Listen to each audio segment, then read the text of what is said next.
Namaste. My name is Narayanan. On August 19th, the Chennai chapter of Samskrita Bharati organized a Sanskrit Day celebration event at the governor's mansion or Raj Bhavan in Chennai. The chief guest was none other than Honorable Governor of Tamil Nadu, Shri R N Ravi. Roughly 200 members of Chennai Sanskrit community participated in the event. It was coordinated by Dr. R. Ramachandran, fondly known as RRG in Chennai Sanskrit circles. RRG has been an ardent supporter of Egmore Samskrit School for several decades and is a perennial judge in our competitions. I was invited to represent the Egmore Samskrit School, and it was an honor to be part of it. Now, several acharyas and contributors to Sanskrit and Bharatiya culture were felicitated during the event. Also, several notable dignitaries, including RRG himself, spoke very eloquently in Sanskrit on various subjects. But in this video, I would like to bring to you a summary of the chief guest's address, Shri R N Ravi, the Honorable Governor's speech. The governor first greeted everyone on the occasion of Sanskrit Day and Raksha Bandhan, which happened to be on that day, and commended Samskrita Bharati for its unwavering efforts. Then he started the main topic of his speech. I'll summarize its core essence here and provide a link to the original live stream in the description below. I've tried my best to retain the core essence of his talk. More than 5,000 years ago, the rishis gave humanity two profound gifts. The first gift is a philosophy or a darshan, a view that the entire creation, humans, plants, animals, animate objects, inanimate objects, they are all one big family. That's the first gift, the view. All creations share a common characteristic, that is, they each contain within themselves the creator. In other words, if we call the creator God, then there is a God contained in each creation, each person, each plant, each animal, each stone. The innumerable, countless variations of plants and animals and humans and all the sub-variations within humans, they are all essentially one and the same. This philosophy embraces diversity. It recognizes that different traditions and perspectives are simply varied expressions of the same underlying truth. The phrase from Rig Veda, Ekam Sat Vipra Bahudha Vadanti, encapsulates this idea that truth is one, though different sages may describe it in various ways. That darshan, that realization, is the first gift given to us from our ancient rishis. The second gift is the Sanskrit language, created to spread this universal philosophy. Sanskrit became the medium through which this profound wisdom was conveyed, uniting a vast land from Gandhara, which is today's Peshawar, to Brahmadesh, which is the modern Burma, and from Kashmir to Kanyakumari.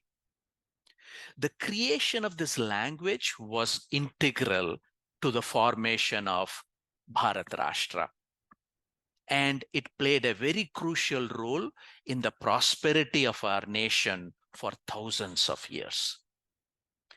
The governor also emphasized that Sanskrit is not just a language. It teaches us a dharmic way of life, guiding how we live personally, how we live within our families, how we live in society. It shapes our culture and civilization, embedding various values that transcend regional differences.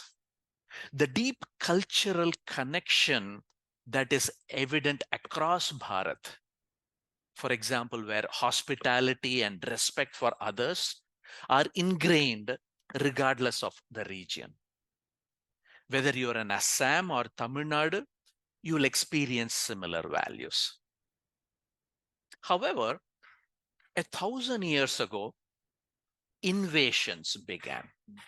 Invasions that systematically weakened both the philosophy, the darshan, and the language, the Sanskrit language. Now, unlike earlier invaders who assimilated into our culture, these later invasions of the last 1,000 years were driven by a dogmatic ideology that rejected the inclusiveness of our darshan.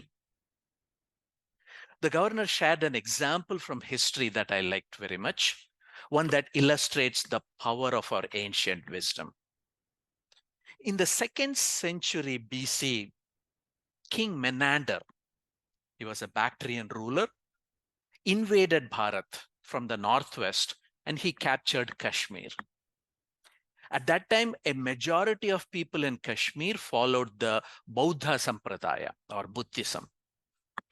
After his victory, Menander became curious about Buddhism and sought out the renowned Buddhist scholar at that time, Nagasena. So there was a dialogue between the king and Nagasena. The dialogue lasted for several months, during which Menander questioned Nagasena deeply about the principles of Buddhism. In the end, Menander was so profoundly influenced by these teachings that he embraced Buddhism.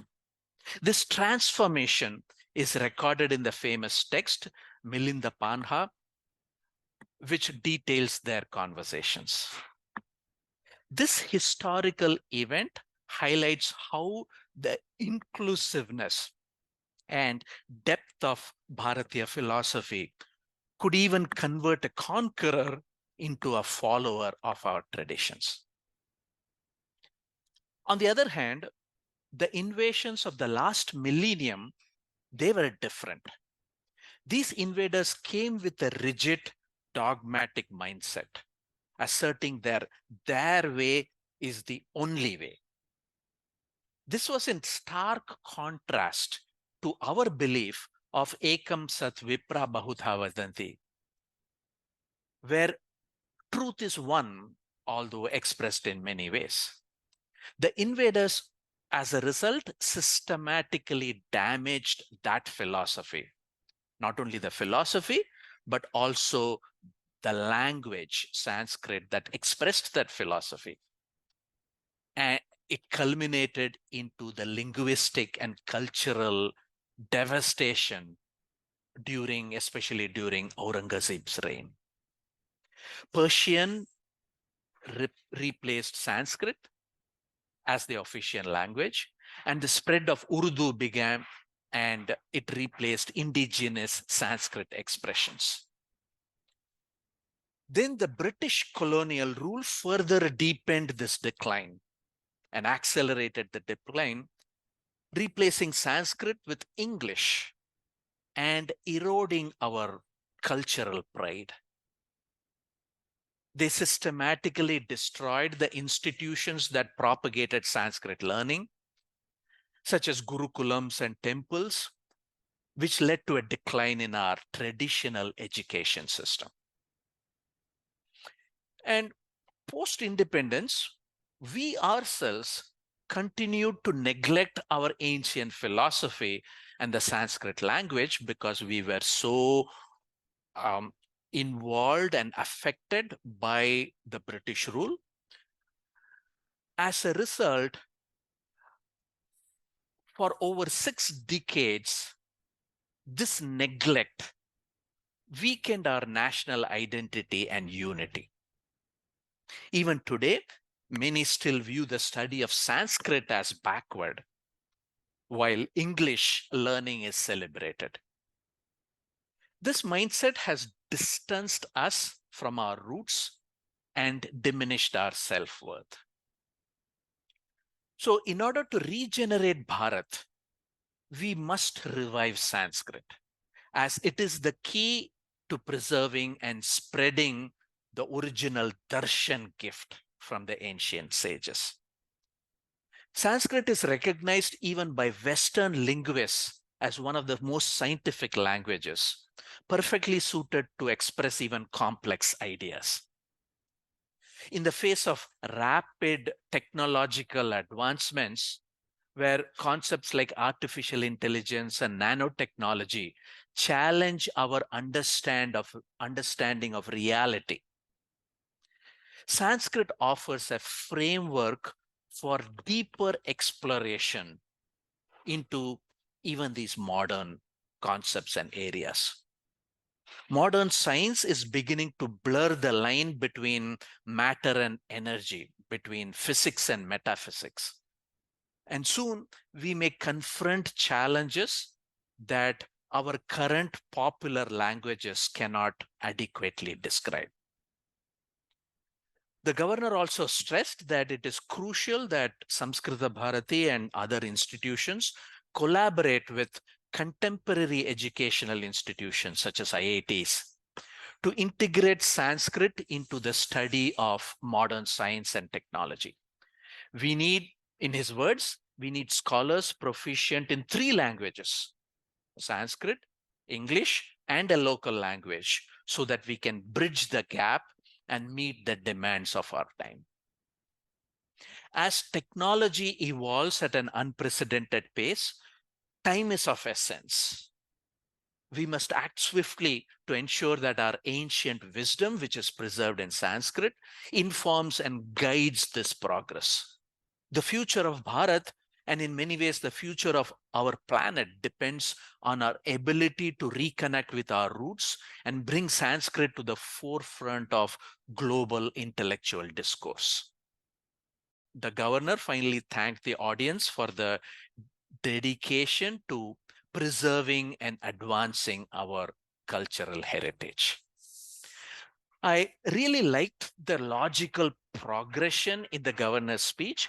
Each thought was measured and well-researched and led to the next one. And I loved the fact that in the end, there was a directive, there was an instruction, a call to action to the right audience. I'm sure many listeners in the hall were proficient in 3 languages, maybe Tamil, English, and Sanskrit. Like myself, even though my Sanskrit skill lags behind the other 2. However, at a personal level, I also felt that he was talking directly to me. I meet the 3 language conditions. Technically, I was educated at IIT. And most importantly, professionally, I work in the area of AI to this day. So in some ways, I'm uniquely qualified among the audience and uniquely positioned to be the kind of person the governor was talking to. And the governor was goading me into action, like Krishna goading Arjuna into action. So I came away deeply impacted by his speech. I do have some plans on how to tackle the assignment given to me, and also comments, questions, and constructive criticisms in certain areas of the governor's speech, which I will post as a separate video. In the meantime, if you liked my summary, please do take an additional 30 minutes and watch the original live stream. There's nothing like watching the original. The link is in the description below. You will enjoy the governor's no-nonsense approach to his speech. And if you like this video, please subscribe to our channel. There are more videos like this to come. I thank Samskrita Bharati, especially RRG, for inviting me to represent the Egmore Sanskrit School in the Sanskrit Day celebration. Namaste. Jai Hind.